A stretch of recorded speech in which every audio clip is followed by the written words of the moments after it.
All right, welcome everybody. To the special meeting. Need approval of the minutes of the January 16th meeting. Second. All in favor? Aye. Opposed? Annual meeting planning. We did pretty much already discuss that. Yeah. In full board meeting. Potential board members. We have two, I believe you've gotten their resumes. The first is Jennifer Ose McDonald. Lisa, can we have one more packet? Thank you so much. much. I'm sorry.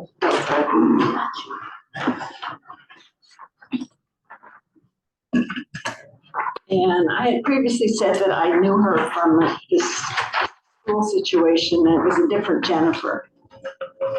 Similar last name, so she was not, just a correction on that. I've met with her.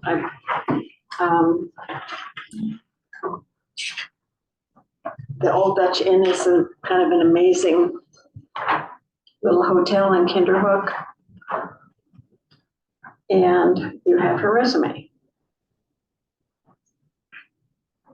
That project was not a loan client for CEDC, right? That was, No, I don't believe that so. was private sources and state financing. And she's a member of this mascot family. Okay. She did not put in with it. She's been involved green markets and a lot of farming experience before her new venture. It's an interesting resume, I must say. Yeah.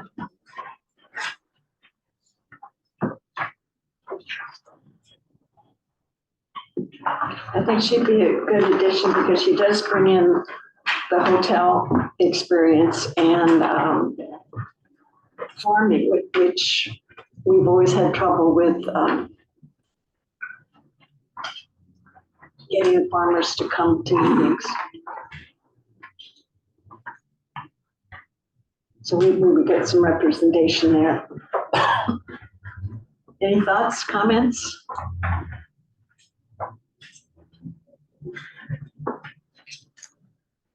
And if you approve, then we would ask her to come to the March meeting. I would make a motion to approve. Don't we do a private interview first?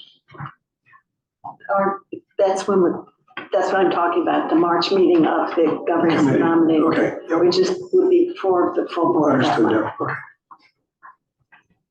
This is just for the, For the bring interview. them to an interview. Do you need a motion for that? Yeah. I'd make that motion.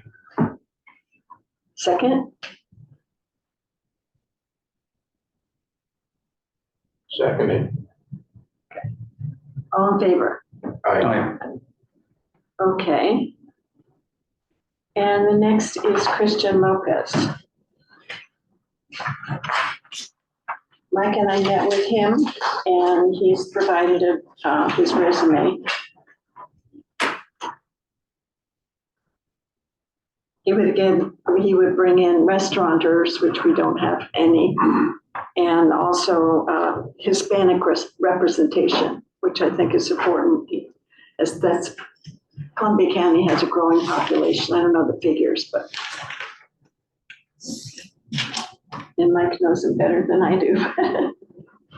I've certainly gone to his restaurant quite a bit.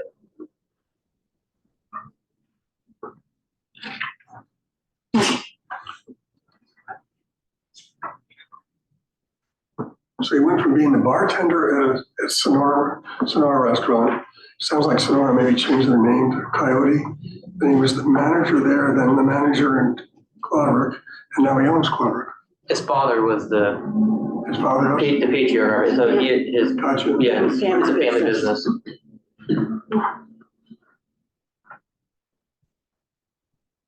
Which is 20 years old. I just noticed. What is that? Well, Coyote Paco from 2004, he was there, so I imagine that's when Yeah. around when it started. I just hadn't considered that.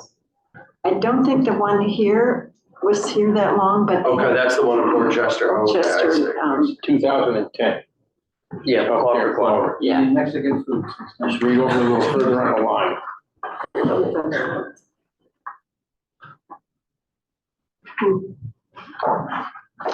There was an article about them in, it was Hudson Home or The Hudson Connection. Hudson Connection, I don't know, you all saw that previously.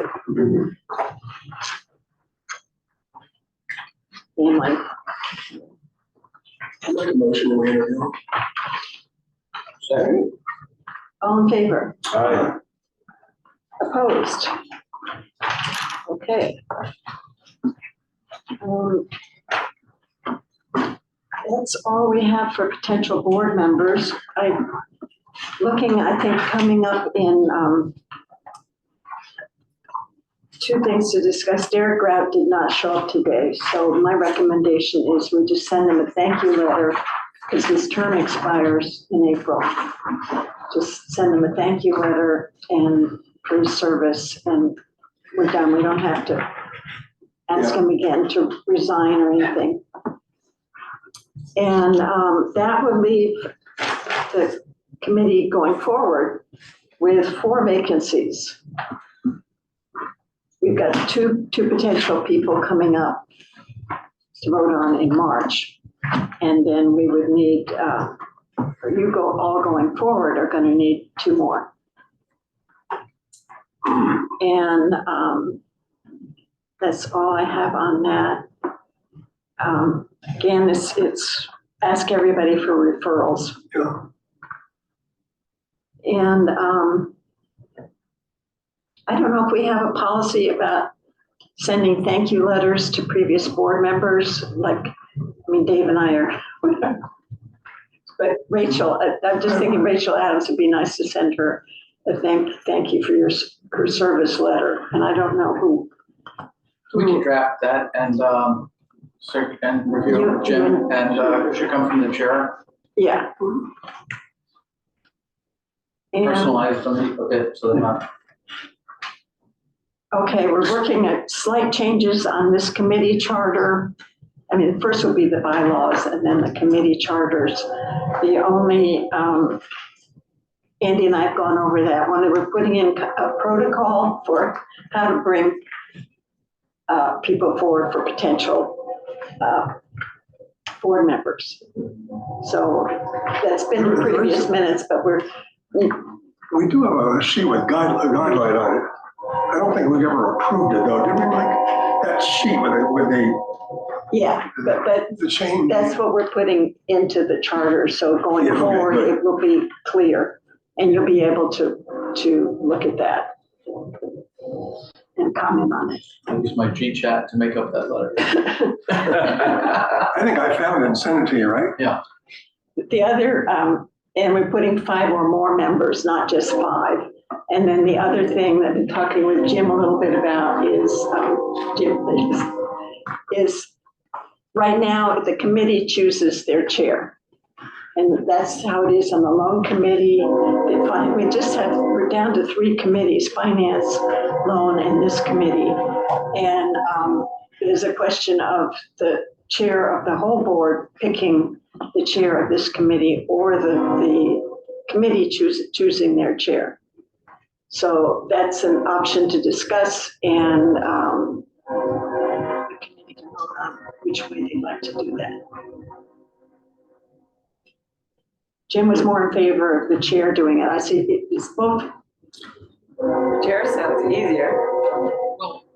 Well, not that we're, not that we've ever, at least in my tenure, seen any contested election. You know,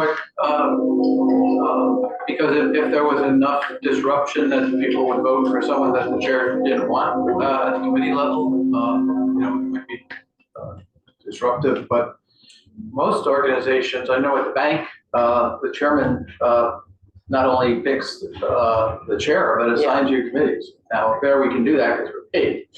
Here, you want to have people on the committees that meet their schedule and that aligns with their interest. But I think that really the chair, most of the organizations, and that's the RQZ, I pick the chairs. Yeah. I mean, it's just, because it's like building your cabinet. Yeah. In a sense that, A brand new person on the board, how would they even really, have the wherewithal to decide who is, people are on and off this board like so Yeah. frequently. I mean, I wouldn't have known who to elect when I first came on this. But maybe but for it's what just you you call looking. it. Yeah, probably. But maybe if you wanted input from the board. I'm all for giving Jim draconian I powers. agree. Me too. Top down. He won't be a dictator. Famous club. Should we vote on that now? Vote on that now, or you present it that way and then we vote on it? What's, Yeah, I can just make sure it's in the bylaws. All right, so, Okay. Take a vote. so if it were the board chair who appointed the committee chairs, would those appointments be subject to the consent of the board? Would the board have to ratify those appointments? It's probably not a bad idea. we do ratify committee appointments, so Yeah. let's see, ratify chairs, yeah. Would certainly be that.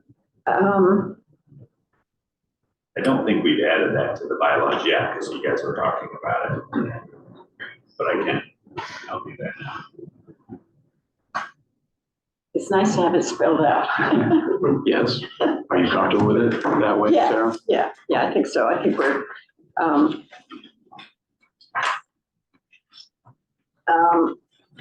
yeah, this committee does have a lot of powers, but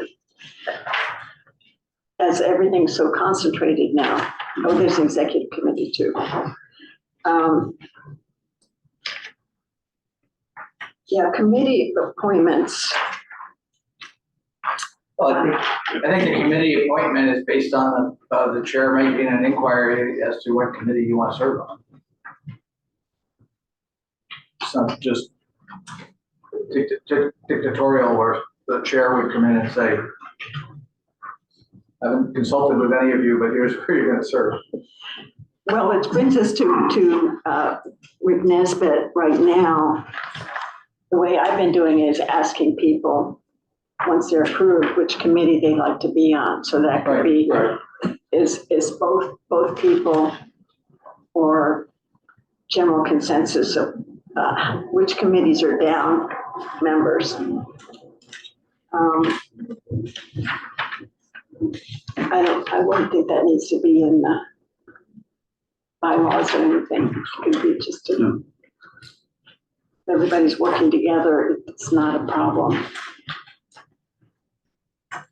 Right now, finance is down quite a few people, and they're down to 3, I believe, once Dave and I leave. And I'm not in that committee, but Well, I think we have to do a complete review when at the annual meeting to revive the committee. So we can do that. You don't need to do that in advance of you two leaving. You don't need to. I'm not following. You said we're going to be down to 3 when you and Dave leave. And at that point, you can add people to the committee. Okay, Because but it I says not think, less than 5, right? So it's not less than 5? Doesn't say not. finance is already less than 5 right now, and I would suggest putting Rick Nesbitt on finance Okay. and possibly Rachel Puckett. She has potential interest in that committee. And then for governance and nominating, I'd like to put Rachel Levine on or suggest her name. It's nice to have the chairs of the other committees on governance and nominating. And that would bring, if we bring her in now, then she could come to the next meeting where we're interviewing new directors, potential new directors, and that would give her experience. Yeah. Starting out now. Mhm. So that would be my recommendation, to put Rachel on governance and nominating, Rick and Rachel, the other Rachel, on finance. Just so we have a transition.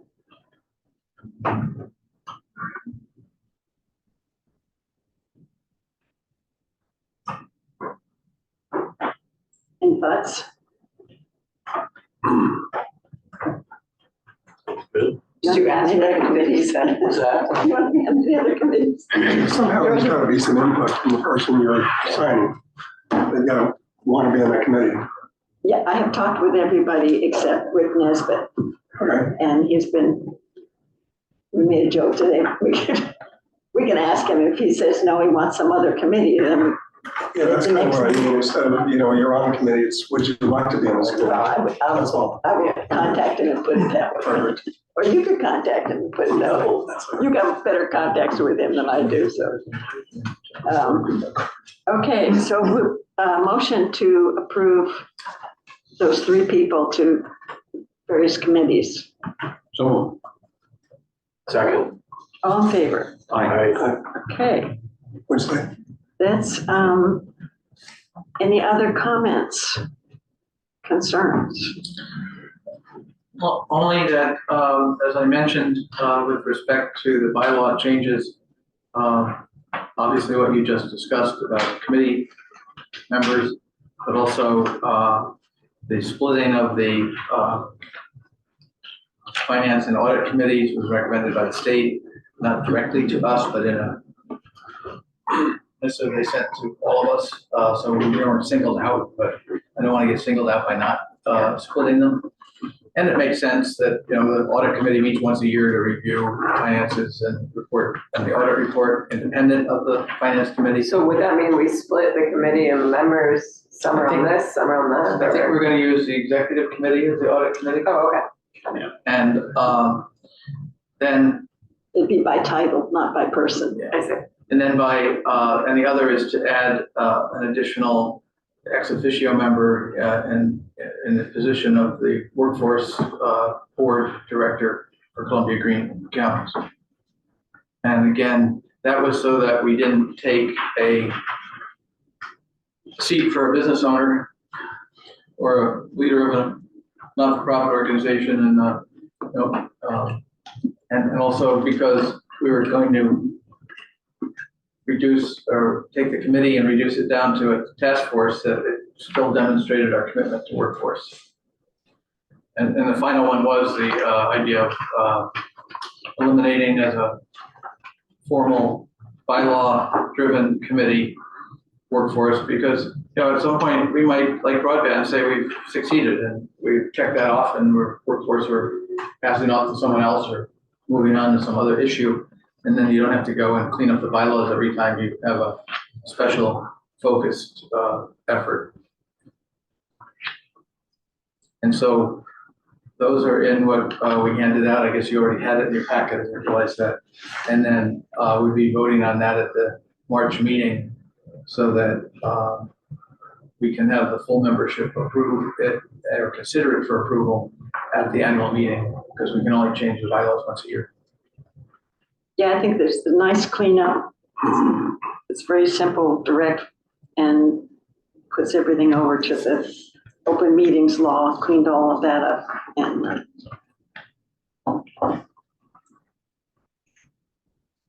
I like it. Okay, anything else? And just to be Motion adjourned. clear, what I'll do is I just did it while I was here. I added a provision in the standing committee section that each standing committee shall be appointed by the chairperson of the board of directors and ratified by said board of directors, so that we have it in the bylaws. And then Okay. I've also revised our charter here. I'll do the same thing so that they mirror each other. So you're right, Sarah. That way we have it at the charter level, people will see it, but we also have it in the bylaws. I just want to circle back to the annual meeting. I feel like 9 weeks is so close. Like, are we, how far are we away, or how close are we to locking in This the? week, but I could add it. This week. This week. We'll know by Monday. Is Kozel's actually going to be open? No, it's closed. Oh, because I The problem thought was, you last said year they it was give you a bid. last year it was 2,400, Yeah. and we didn't budget for 3,600. And I think that, So who's charging the 36? The college is, the problem at the college, and we're looking at the falls and the college, and the problem at falls is you have to use their caterer, but it's one of our clients. So I'm trying to see what the markup is. They want, so we're just trying to figure out, can we, and what's in the package, because maybe we don't need a continental, maybe we have a continental breakfast, not a hot breakfast. I mean, just have to want to understand what the pricing is, so that. yeah. Did you talk to the caboose? It's not big enough. No. And we still looked at, but they're in the middle of a lawsuit on the trucking. They filed as a friend of the court, and so Going to the chamber 60th, seeing Hudson Hall, that was $4,000 they charged them. okay. I was like, wow, that was a nice spot. Yeah, the problem is that hour of the day is good because there's parking. But a morning meeting, we had an event there. But, you know, their standard rate is beyond what we could pay. That would be double the cost. We'd be up to $8,000. Yeah, Yeah, The only other thing too is we don't charge for the annual breakfast. Some places charge $25, $35, $50. And you know, I don't know what the standard, I think the standard ticket for the chamber event was $100. So they built into their budget that type of an expense for the venue. And it was a very nice venue. And I thought it was elegantly done.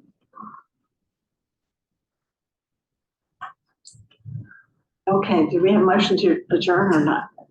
So, seconded. All in favor? Aye. Thank you very much. Thank you everyone for this extended engagement.